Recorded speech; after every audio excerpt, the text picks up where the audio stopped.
A man steals 50 cars for his 16 girlfriends. It's now illegal to drunk drive your elephant in Sri Lanka. And a pastor died after being buried alive, hoping to resurrect like Jesus. These are the weird stories for Monday on Weird AF News, the only daily weird news podcast hosted by a comedian. Thanks for joining me. I'm Jonesy. I have 3 weird stories from around the world. A man steals over 50 luxury cars in order to satisfy his 16 girlfriends. That's not a criminal. That's a gentleman. We're still trying to wrap our heads around how one man is being blamed by the police for stealing more than 50 luxury cars, it says here. He then gave the cars to each of his 16 girlfriends. How do you get 16 girlfriends? You got to steal a lot of luxury items, I'd imagine. If you can't afford luxury items, you steal luxury items. That's how you keep your ladies around. Where did you get this Rolls Royce? Don't ask questions. Just enjoy the smooth ride. Delhi police interrogated this man who confessed to all his crimes. They're always confessing in other countries. They never do this in the U.S. No one ever confesses to a crime in the U.S. Ever. It's so rare. Everyone's just like, nope, didn't do it. No, we have you on video stealing 50 cars and giving them to many women. Nope, wasn't me. I want a lawyer. That's the game we're playing over here. In other countries, they're like, yeah, screw it, I did it. What do you want, all right? You want to write me a ticket? Just, can my girlfriend still keep the cars if I do the time? So the man admits to stealing the luxury cars for his girlfriends and for, quote, his own hobbies. The man is named Robin. He has a string of known aliases, and we're assuming quite the toolkit for stealing cars. Yes. He's going to have many aliases because if you have 16 girlfriends, you can't really be who you are, the same person all the time. You have to... Although in some countries it's okay. Maybe this country. I assume I'm in India here. Delhi, right? During the interrogation, Robin, which is a strange name for someone who lives in Delhi, Robin spilled the beans on how he broke into the cars. While not all the details were supplied to local media, it did come out that he would take the luxury vehicles in the morning hours. Well, this isn't helpful at all. Who cares how he stole the cars? How did he get 16 girlfriends? That's what I want to know. Like, anyone can steal a car. How do you get 16 girlfriends, man? Like, that's so difficult. Do you have to steal something for them to charm them? Is this just... Oh, man. I once stole a basil plant for a girl, and I don't think she appreciated it, really. Stole that basil plant from Trader Joe's. They just let them sit right out front of the door. No one's watching them. Just admitting crimes on my podcast. Canceled! You're canceled, sir! It says here, Robin liked to don various disguises and changing his looks when stealing each car. Being bald, he would wear a different wig each time. He's a bald guy and got 16 girlfriends? How? I have my hair. No one will have coffee with me. This guy's a bald dude, probably broke, gets 16 girlfriends. What is wrong with women in Delhi? Easily tricked. Although, I mean, I guess you can be a bald Indian man and get 16 girlfriends if you promise them all Ferraris, right? Oh, man. Like, the car is such a strange choice. Like, you could have promised them jewelry. They would have been equally pleased, I'd imagine. And now they're driving a stolen car. You're not doing them any favors here, Robin. I still question that your name is Robin. I do not believe this. No more drunk driving your elephant in Sri Lanka. Sorry. Yes, under a new wide-ranging animal protection law, riders of elephants will be banned from drinking on the job in Sri Lanka. Many rich Sri Lankans, including Buddhist monks, keep elephants as pets. I'm sure you knew that. This is a way to show off their wealth.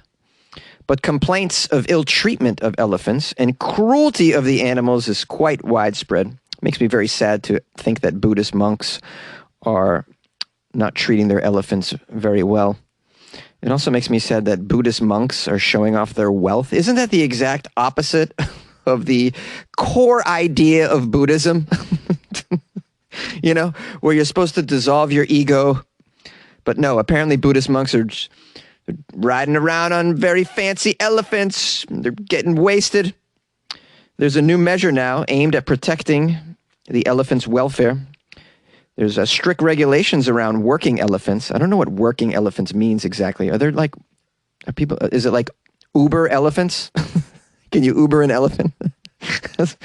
And they're mandating a daily 2.5-hour bath for elephants as well. Ooh, elephants get a nice bath every day if they're working elephants. I still don't know what working elephants means. You mean at the circus? Now, official records show there are about 200 domesticated elephants in the South Asian nation, with the population in the wild estimated at 7,500.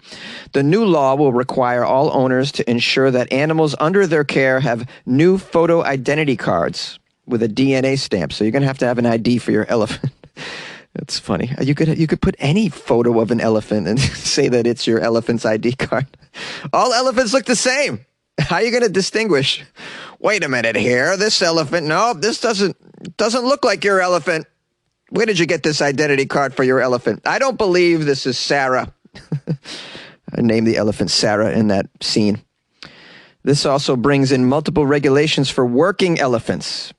Baby elephants can no longer be used for work, even cultural pageants, and cannot be separated from their mothers. Logging elephants cannot be worked for more than 4 hours a day, and night work is prohibited. So they use elephants for logging and pageants. I'm not sure what pageants are. Like parades, maybe? Yeah, I assume parades.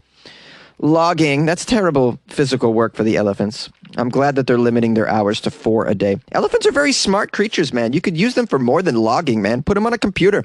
They could be telemarketers.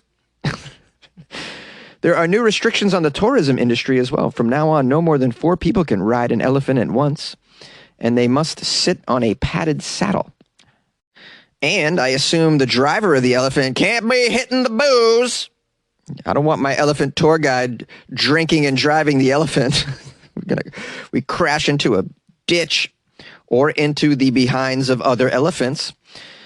It also says the use of elephants in films is banned, except for government productions under strict veterinary supervision, as is allowing their riders to drink while working, which must be a problem, apparently. People are drunk driving the elephants. What other animals are they drinking and driving? I'd like to know. We have a quote from the Wildlife Protection Minister. The person who owns or has the custody of such elephants shall ensure that the rider is not consuming any alcohol or liquor or any harmful drugs while employed. Owners must send their animals for a medical checkup every 6 months. Those who violate the law will have their elephant taken into state care and could face a 3-year prison sentence. Capturing wild elephants in Sri Lanka, as you know, is a criminal offense punishable by death. But prosecutions are rare, it says. Animal rights activists, as well as elephant experts, have alleged that over the last 15 years, more than 40 baby elephants have been stolen from national wild parks. Wow, that's crazy. Man, it's really got to be something special to live in a community where there's elephants all over the place. I think that'd be pretty cool. I would love that. Elephants they're just tremendous, man. Do I have any listeners in Sri Lanka? I'd love to hear from someone. Email me, funnyjones@gmail.com. Send me a picture of you and your elephant, man. You like podcasts? You're listening to my podcast. Maybe you thought to yourself, I'd like to make a podcast. Too difficult. No, not with Anchor. Anchor has free creation tools that allow you to record and edit your podcast from your phone or your computer. Anchor distributes your podcast to Apple, Spotify, Stitcher, and more. They have advertising integration, so you can even make a little money off your podcast. Everything you need to make a podcast in one place. Download the free Anchor app or go to anchor.fm to get started. And good luck with your podcast. Good luck with your creation. Good luck with your life, man. A pastor has died after being buried alive, hoping to resurrect just like Jesus. A pastor in Zambia has died after he was buried alive by his followers. Pastor James Sakala of the Zion Church. He claimed he would resurrect after 3 full days, just like Jesus, the Son of God. Here's a quote from James. All ye of little faith, bury this Sakara you now see. He shall rise from the dead and breathe his free lungs full again. This is what he allegedly told his followers right before being buried. This moron was dressed in a white gown, a pair of leather slippers, and his hands were tied up because he's super stupid. The clergyman was buried alive in a shallow grave by 3 members of his idiotic church.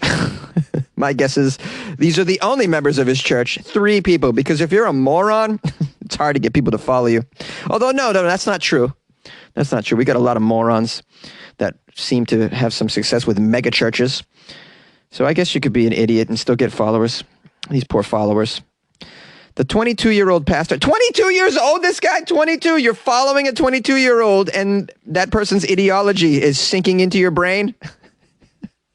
You're taking it home with you and living your life. 22-year-old. Now I get it. Just a dummy.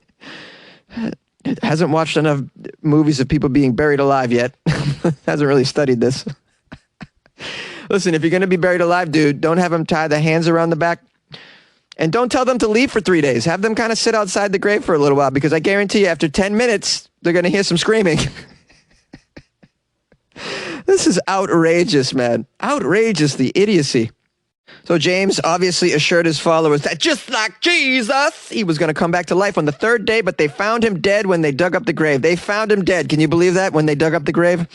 Wow, big surprise. I would have loved to have been there to see the look of surprise on the members' faces. They just must have been incredulous. How could you bury somebody in 3 feet of dirt with their hands tied behind their back and then they not be alive when you dug them up? That's out of control. I'd be there with a smoothie ready to give him a refreshing beverage after I dug him up after 3 days being in the soil. Reports indicate that James's soiled gown was covered with mucus and blood, an indication that he struggled to death. No way, he struggled to death being buried alive? Can't believe it. Police arrested one of the men who buried the pastor alive, while the other 2 suspects are still at large. Oh, boy. Ooh, the drama runs deep over there. 2 of them ran away. The other one just hung around. It's like, no, I'm just going to, maybe he'll come too after a few hours. I'm just going to wait it out. Poor James Sakala has a pregnant wife left behind who, this is just ridiculous. You got a pregnant wife, probably has other kids as well. This is the decision you make, buddy? This is how it all goes down, buddy? Wow. Couldn't she do something to talk him out of it? Can somebody talk him out of it? Nobody that day was like, hey, James, I just watched a YouTube video about someone being buried alive. It doesn't look like it has a good outcome. And by the way, the Bible actually says that Jesus wasn't buried alive. He was dead when they buried him. So I think you got that part wrong too. Thank you, loyal listener, for being with me for this Monday episode. I hope you had a nice weekend. Hope you enjoyed the Friday episode as well, the Florida Friday episode. It was a doozy. Thank you for sending me articles over the weekend. You guys can send me articles to funnyjones@gmail.com. Yeah, that's right. I'll even send you a little thank you note. You can also drop them. You can drop a link into my Instagram. You can slide into my Instagram DMs and drop a link to a story as well. I'm at Funny Jones. I would love to get a story from you. Please make them recent. I can't be doing stories from 2018, okay? Okay, guys? Should be from this week, preferably, at least this month. Okay, so what else? I think I should suggest that you check out the Patreon, as I usually do. Put a lot of material in the Patreon lately, and I got a lot more to go this week, so it's all weird, good stuff.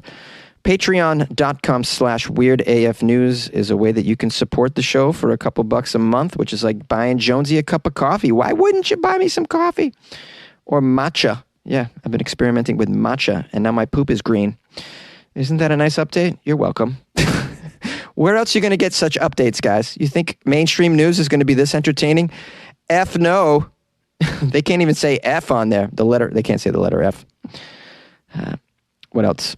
I think that's about it. Go to weirdafnews.com. You can join the Patreon from there. There's a little banner. Click on that. Check it out. I love you.